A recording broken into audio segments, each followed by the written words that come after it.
Boleh cakap Melayu? Ya. Oh alamak. Okey, dia boleh cakap Melayu. Kita baru mendarat, saya mandi jap.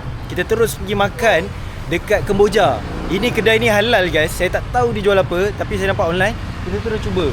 Naik tuk-tuk. Ini nama kedai dia, Restoran 111. Bawakan kita menu, kita order. Apa kak? Saya tak tahu yang sedap. Saya baru sampai. Baru 1 jam. 1 jam. Baru 1 jam. Saya mandi terus datang dari Kuala Lumpur. Nasi ayam pun sedap juga. Sedap. Saya cuba ni Ni satu. beef pedas. Nak pedas. Spicy lah kan. Tak bagi kita tengok kat kitchen. Ada saya belajar ni daripada Indonesia. Ada orang dia tak bagi. Kat Malaysia setakat ni okey je, santai. Yalah. Adik daun ni sedap. Ni sedap juga. So ni dia letak ke dia makan macam tu? Tak, ni dekat. Ya kak tunjuk cara orang Kemboja macam mana.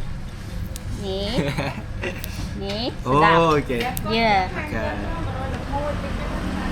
Macam mana akak boleh cakap Dekat pergi Malaysia 5 tahun.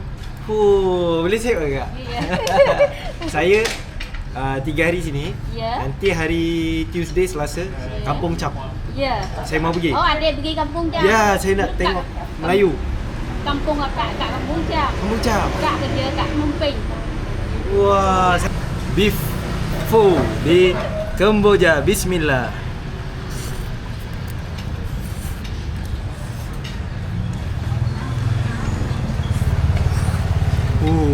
Panas juga Sini. Bismillah. Dia punya sup dia rasanya best lah. Sedap lah sia. Bismillahirrahmanirrahim. Saya datang sini macam tak tahulah hotel tu panas sangat ke ataupun saya yang panas. Rasa panas tau. Bismillah.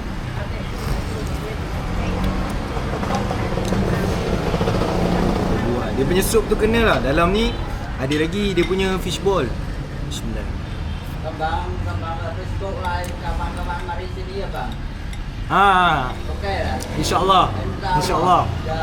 TikTok orang Malaysia. TikTok, Facebook, Facebook live, mari sini makan halal. Halal. Terima kasih.